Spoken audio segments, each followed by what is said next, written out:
Olá, aqui é a Helga, com a 9ª parte da história dos Rothschild. Estamos em 1915. O congressista Oscar Callaway informa o Congresso que o banco J.P. Morgan é uma frente Rothschild e que já tomou o controle da indústria dos meios de comunicação americanos. Ele diz, abre aspas, em março de 1915, os interesses do J.P. Morgan, aço, construção naval e organizações subsidiárias reuniram 12 homens do topo do mundo da comunicação e entregaram-nos para selecionarem os jornais mais influentes dos Estados Unidos e em número suficiente para controlar globalmente a política da imprensa diária. Descobriram ser apenas necessário adquirir o controle de 25 dos maiores jornais. O acordo foi alcançado. A política dos jornais foi comprada. É paga mensalmente. Um editor foi fornecido para cada jornal para adequadamente supervisionar e editar as informações sobre as questões relacionadas com o militarismo, as condições financeiras e outras coisas de ordem nacional e internacional consideradas de vital importância para os interesses de seus compradores.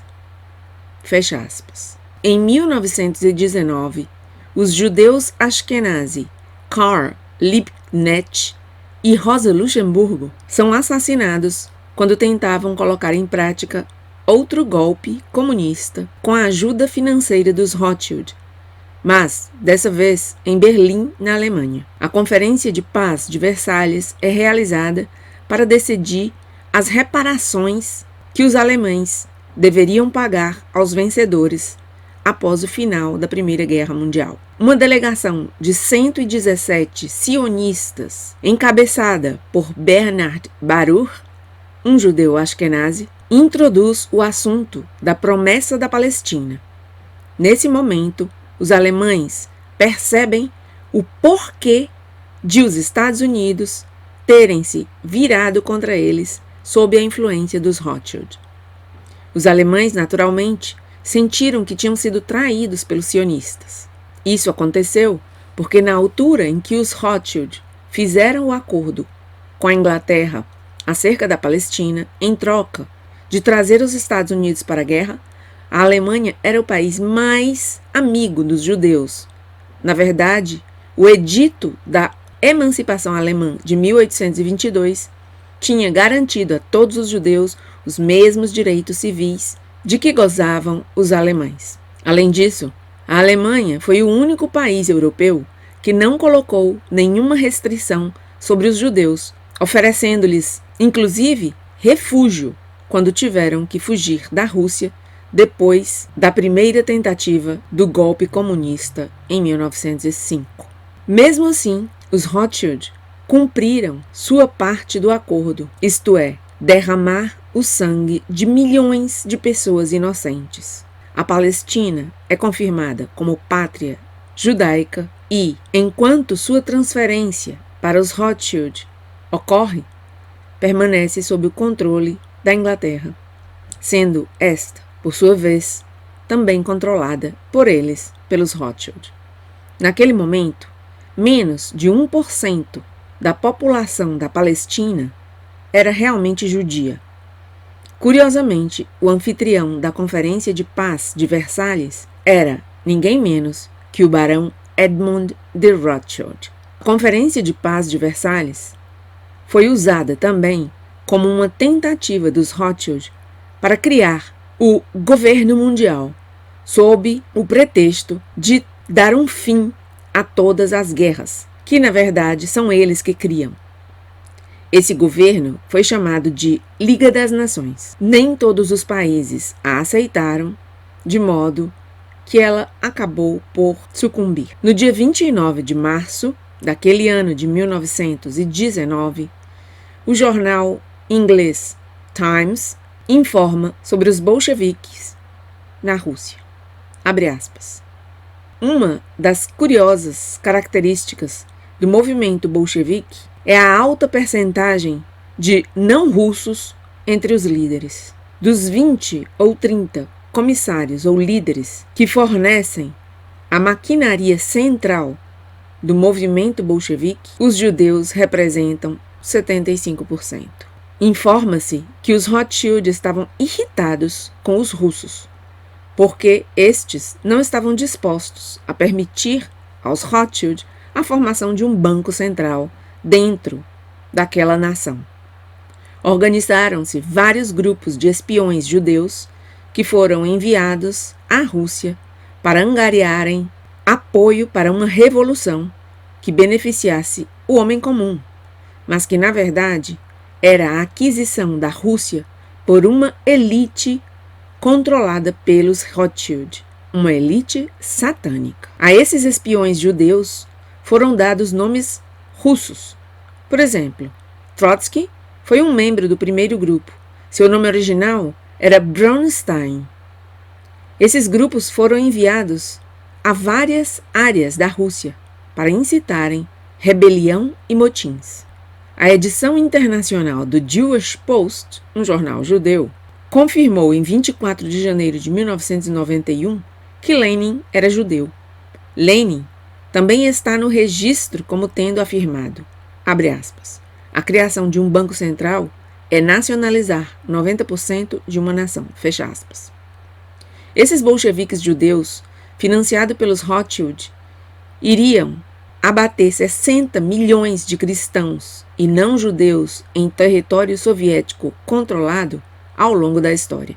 Na verdade, o autor Alexander Solzhenitsyn, em seu livro O Arquipélago Gulag, afirma que os judeus sionistas criaram e administraram o sistema dos campos de concentração soviéticos, nos quais dezenas de milhões de cristãos e não judeus morreram.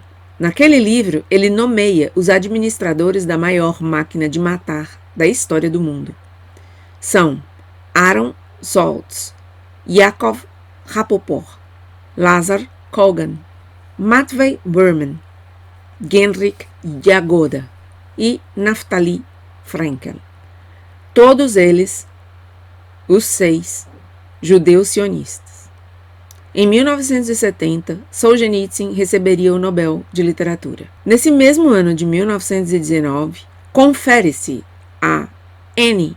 M. Rothschild & Sons o papel permanente de fixar o preço diário do ouro em todo o mundo. Isso acontece nos escritórios de Londres diariamente às 11 horas da manhã, 1920. Winston Churchill, cuja mãe, que se chamava Jenny Jacobson Jerome, era judia, o que significa que ele mesmo, Winston Churchill, segundo a lei Ashkenazi, era judeu. Winston Churchill escreve um artigo no dia 8 de fevereiro de 1920, no Herald. Abre aspas. Desde os dias do líder Illuminati Weishaupt aos de Karl Marx e de Trotsky, essa conspiração mundial vem crescendo. E agora, esse bando de personalidades extraordinárias do submundo das grandes cidades da Europa e dos Estados Unidos dominam o povo russo pelos cabelos e tornam-se os mestres indiscutíveis do enorme império. Fecha aspas. 1921. Sob as ordens de Jacob Schiff, funda-se o Council on Foreign Relations, CFR, pelos judeus Ashkenazi Bernard Baruch e o coronel Edward Mandel House. Schiff deu as suas ordens um ano antes de seu falecimento em 1920, porque sabia que era necessária uma organização nos Estados Unidos que selecionasse os políticos que continuariam a conspiração dos Rothschild. A instituição do CFR foi, entretanto, acordada muito antes, em uma reunião no dia 30 de maio de 1919, em Paris, na França, no Hotel Majestic. Em seus inícios, havia cerca de 100 membros nos Estados Unidos. Essa associação incluía virtualmente os responsáveis de todos os impérios industriais daquele país, dos Estados Unidos, todos os banqueiros internacionais com sede ali nos Estados Unidos e os responsáveis de suas fundações sempre isentas de impostos. Em essência, todas aquelas pessoas que forneciam o capital necessário para quem quisesse concorrer ao Congresso, ao Senado ou à presidência.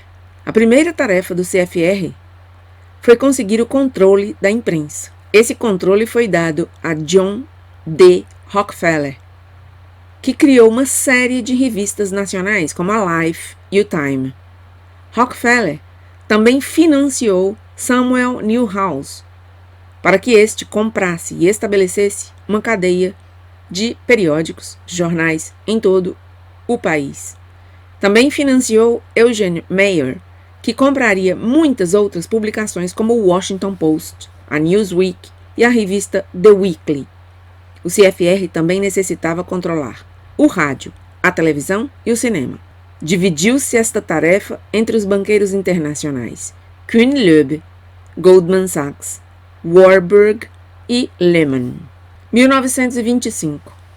A enciclopédia judaica daquele ano refere-se à existência de judeus Ashkenazi, que representam cerca de 90% do mundo judaico, com a surpreendente admissão do tão conhecido inimigo dos judeus, Esaú, também conhecido como Edom, no Gênesis, e que agora representa a raça dos judeus. Diz a enciclopédia judaica, Edom está no judaísmo moderno.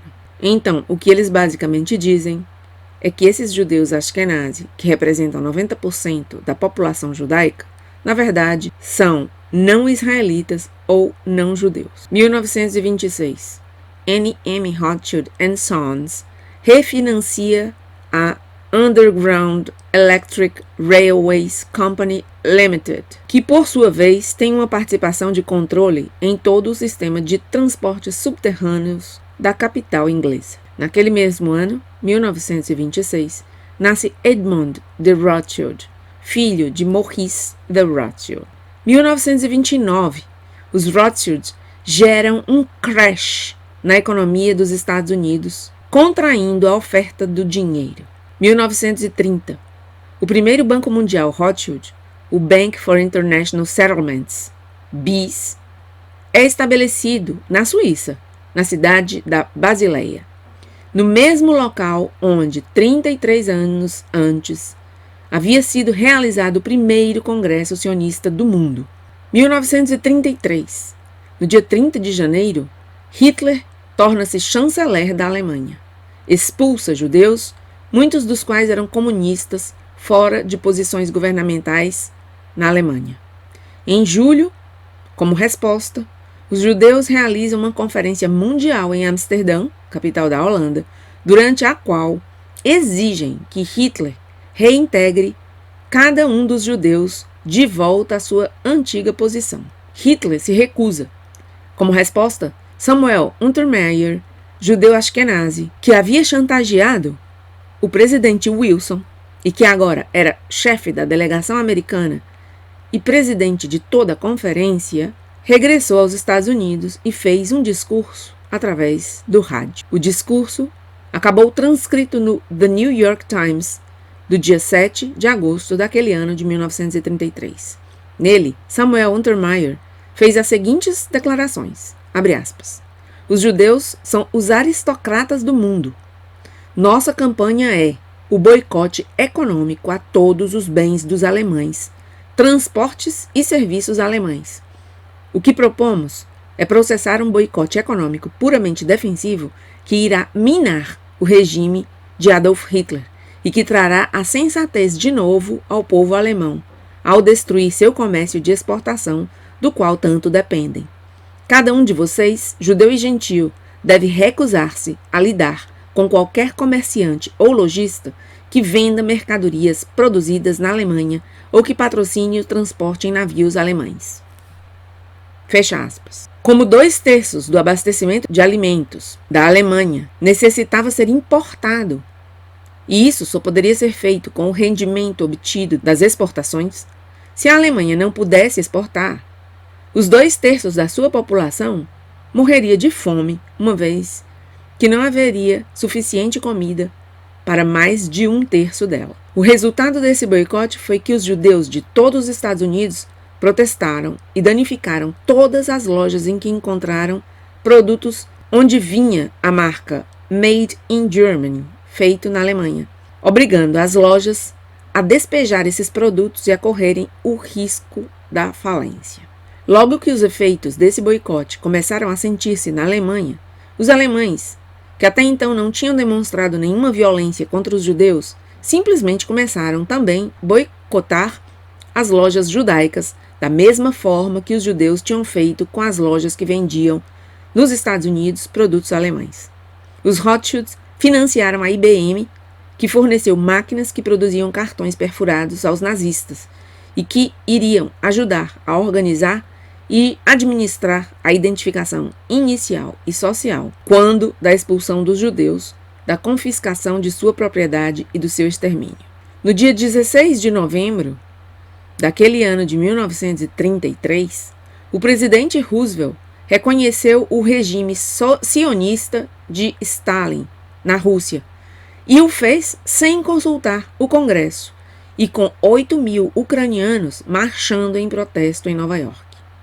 Também naquele ano, 1933, Roosevelt, que era judeu ashkenazi por ser filho de mãe judia, ordenou que o olho que tudo vê fosse colocado nas notas do dólar, juntamente com o lema Novus Ordo Seclorum. 1934. As leis sobre o sigilo bancário na Suíça foram reformadas e passou a ser delito passível de prisão para qualquer empregado bancário que as viole. Começa naquele ano também, 1934, as medidas de Rothschild para a preparação para a Segunda Guerra Mundial, em que, mais uma vez, ambos os lados são financiados por quem arquiteta a guerra. 1934 ainda morre Edmund de Rothschild.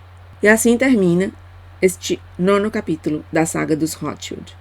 Nada mais pelo momento, obrigada por estar aí e até meu próximo vídeo.